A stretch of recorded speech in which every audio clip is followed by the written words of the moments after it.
Motor ini enak banget, nyaman banget. Tenaganya udah keluar gede banget.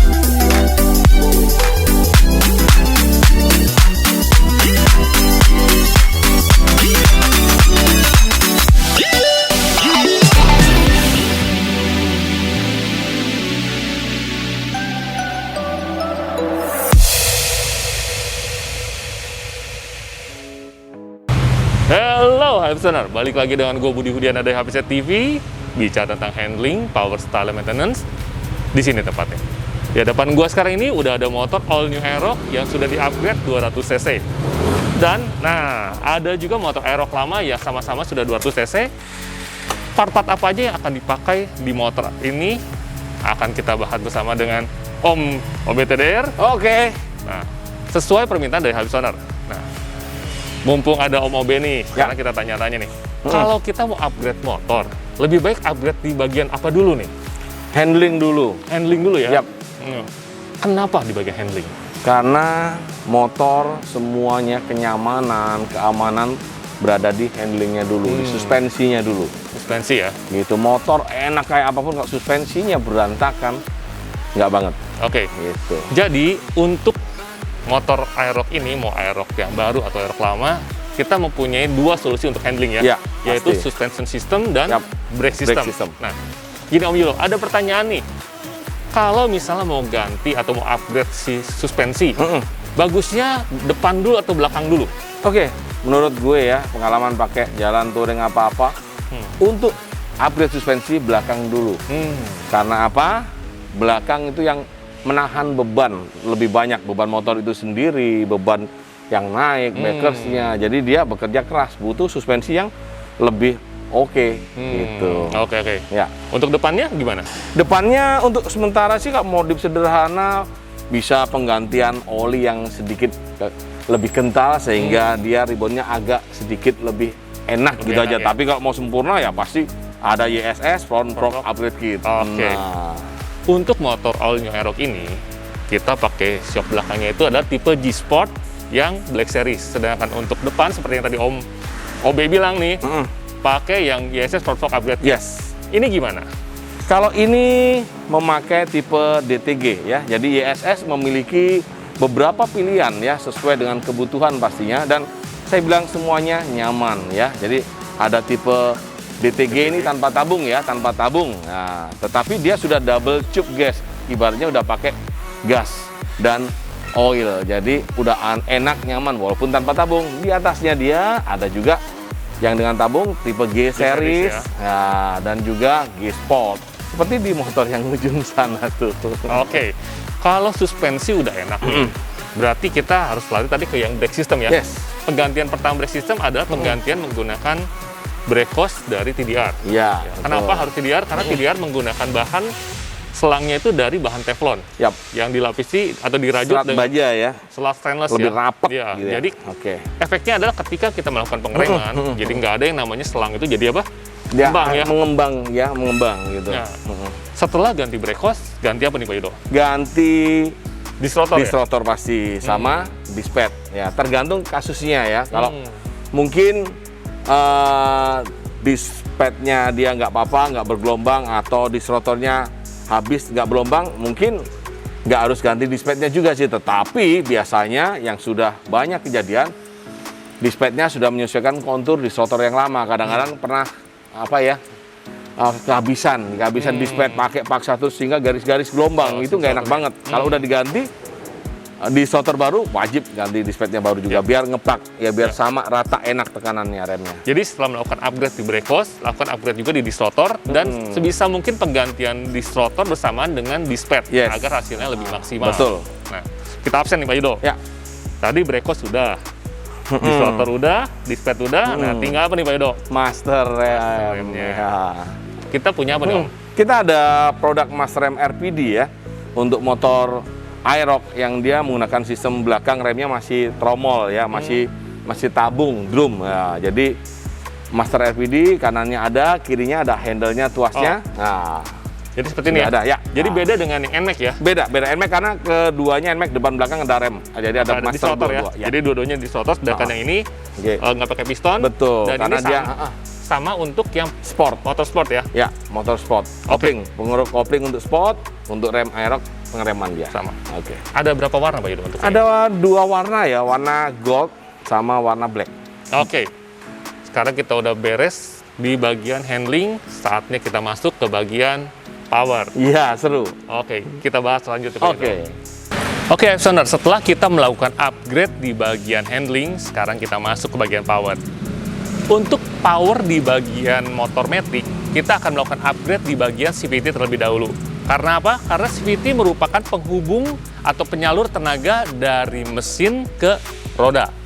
Dan CVT pada motor matic terbagi menjadi 3 bagian besar, yaitu bagian puli atau CVT bagian depan, di sini ada CVT bagian belakang atau biasa disebut juga clutch sport, dan ada satu lagi adalah gear ratio di belakang sini.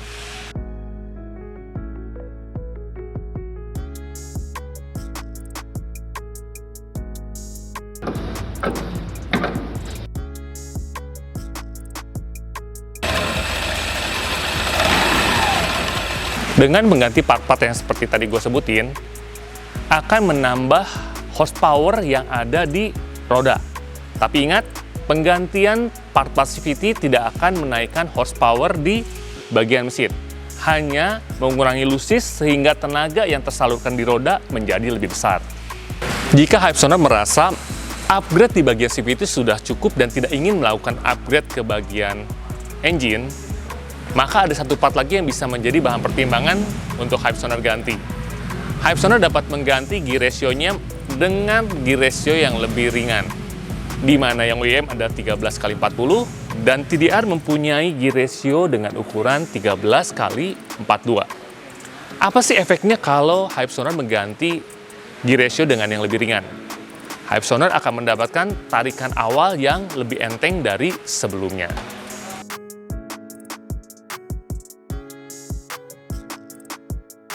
Yang harus diperhatikan ketika Hypesoner sudah selesai melakukan upgrade di bagian kirian tetapi mau lanjut ke bagian power, entah itu bore up atau bore up plus stroke up, maka ada kemungkinan komposisi CVT harus dirubah menyesuaikan dengan tenaga yang sudah lebih besar. Contohnya, ketika awal upgrade kirian, Hypesoner menggunakan CVT spring menggunakan 10%. Tapi ketika Hypesoner sudah bore up atau stroke up, ada kemungkinan Hypesoner harus menggantinya dengan yang 15%. Jika Hypesoner menggunakan di kotaan, masih ada kemungkinan menggunakan yang 10% itu masih mumpuni. Tapi kalau untuk luar kota, dianjurkan untuk mengganti dengan yang 15% karena performanya akan jauh berbeda ketika kita membutuhkan putaran atas. Begitu juga dengan komposisi berat roller dan gear ratio. Semua harus disesuaikan sesuai dengan kebutuhan mesin yang powernya lebih besar. Oke, sekarang kita sudah selesai melakukan upgrade di bagian CVT atau bagian kirian. Saatnya kita melakukan upgrade di bagian engine. Untuk di bagian engine banyak sekali variannya dan biasanya ini rame banget dibicarakan. Tapi dalam video ini kita akan membuat komposisi penggantian atau upgrade part yang cocok sekali untuk harian serta orang yang senang touring. Jadi dipakai touring pun akan aman sekali. Apa saja part-partnya akan dibahas oleh teman gue, Om OBTDR. Yuk. Oke Pak Budi. Step pertama, upgrade engine. Apa aja sih? Bore up plus injektor. Injektor menggunakan injektor 145 cc. Untuk AFR yang didapatkan ideal di 12 sampai 14,7. Horsepower naik 4 HP. Untuk upgrade engine ya, buat motor aerox lama dan aerox baru, blok pistonnya berbeda di bentuk dan model kepala pistonnya ya. Jadi untuk all new dia lebih dum sehingga kepadatan dan kompresinya dia lebih tinggi. Hasilnya pasti lebih maksimal. Piston ini dilengkapi dengan ring piston titanium gold nano coating. Jadi bahan atau material ini membuat kemampuan atau daya tahan gesek lebih baik pada saat putaran bawah maupun putaran atas, pada saat perjalanan dekat atau perjalanan jauh, tenaga motor jadi maksimal. Jadi tetap nyaman, nggak ngedrop. Karena itu dia, titanium gold nano coating membuat gesekan dan membuat power serta performa tetap stabil, enak banget. Apakah penggantian ECU diperlukan? Jawabannya tidak, ya. Karena motor Aerox ini udah saya uji endurance, saya pakai touring Jawa, Bali, Lombok ya. Pastinya udah upgrade ya, saya bicara sudah upgrade menggunakan blok piston dari TDR plus injektor ya. Jadi injektor ini yang membuat AFR-nya jadi ideal sehingga perjalanan jadi asik, mesin nggak kepanasan dan pastinya nyaman banget.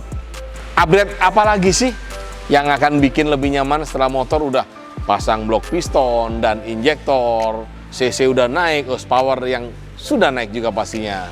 Teman-teman bisa upgrade noken as ya, atau biasa orang sebut camshaft, dan juga bisa pasang TB atau throttle body. Jadi throttle body dan camshaft dari TDR udah disesuaikan dengan kebutuhan mesin yang baru, power yang baru, jadi lebih enak lagi, lebih maksimal lagi pastinya.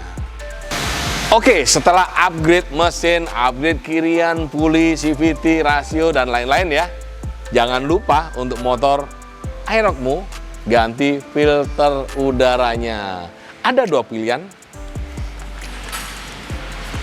stainless dan hurricane. Tapi ini baru tersedia buat Aerox lama. Buat pemilik motor all new Aerox, tunggu ya, lagi dibikinin. Oke, pasti performanya asik banget. Sekarang saatnya stroke up. Sabar dulu Hypesoner, sebelum Hypesoner memikirkan untuk stroke up, masih ada satu part mantap di bagian CVT yang bisa dipertimbangkan, yaitu sliding shaft dari TDR yang memiliki dua buah jalur untuk keperluan yang berbeda. Jalur yang pertama atau jalur lurus adalah untuk keperluan tarikan yang lebih responsif, sedangkan jalur yang melengkung untuk keperluan top speed yang lebih mantap. Hypesoner pilih yang mana kembali ke kebiasaan riding style masing-masing. Jadi lebih baik Hypesoner coba dulu, coba yang lurus dan coba yang melengkung, mana yang lebih enak karena setiap orang pasti berbeda. Oke, gitu aja, kita akan lanjut ke part yang lainnya. Oke, Hypesoner, setelah semua option upgrade yang tadi gue sebutin, sekarang saatnya untuk melakukan stroke up. Untuk pembahasan detail mengenai stroke up di motor all new Aerox atau motor Aerox sudah gue bahas di video sebelumnya, jadi lu bisa cek di kolom deskripsi untuk linknya. Nah, yang menjadi permasalahan sekarang adalah masih banyak orang yang menanyakan mengenai stroke up ini. Apakah kuat nggak sih stroke up ini dipakai touring? Atau berapa sih konsumsi bahan bakarnya? Apakah boros atau enggak? Kita akan tanya langsung ke Om OBTDR. Untuk dua motor di sebelah saya, ini adalah Aerox udah 200 cc atau sudah melakukan upgrade engine, stroke up plus bore up ya. Motor ini enak banget, nyaman banget ya. Jadi saya udah uji Jawa, Bali, Lombok, touring dan banyak wilayah daerah-daerah indah di Indonesia. Saya menggunakan dua motor Aerox ini. Motor ini nyaman ya, nggak beda jauh seperti original, tapi tenaganya beda jauh banget, powernya up banget ya. Jadi tenang, TDR dengan stroke up-nya, dengan bore up-nya, semua sudah diuji ya. Jadi ini nggak ada getaran lebih. Orang kan banyak nanya, Om getar nggak Om? Nggak enak dipakai atau nggak nyaman ya, terus konsumsinya bensinnya bagaimana, jadi boros banget? Enggak. Jadi motor ini nggak ada getaran, nyaman banget seperti biasa, seperti bore up biasa, tapi rasa powernya gede banget setelah stroke up. Dan untuk bensinnya nggak beda jauh sama bore up ya, sekitar masih dapat 1 liter 34 kilo ya, jadi masih aman-aman aja. Kenapa sih kok bisa bensinnya irit? Karena motor ini dibuka sedikit, tenaganya udah keluar gede banget, jadi nggak perlu dibuka gas mentok baru motornya lari. Nah itu loh teman-teman ya. Jadi intinya stroke up ini aman, bore up ini aman, walaupun menggunakan ECU original. Yang penting penyesuaian injektornya harus tepat dan dapatkan AFR yang ideal. Intinya itu aja sih buat Aryan touring gaspol. Bagian handling sudah oke. Bagian power sudah mantap. sekarang kita langsung masuk ke bagian style. Untuk bagian style, Hypesonar bisa mengganti hand gripnya menggunakan hand grip dari TDR dengan banyak pilihan warna dan banyak pilihan tipenya. Dan juga ada spion dari RPD yang dilengkapi dengan lapisan biru sehingga membuat pantulan sinar dari belakang bisa terserap dan tidak terlalu silau ke mata kita ketika kita berkendara, terutama di malam hari.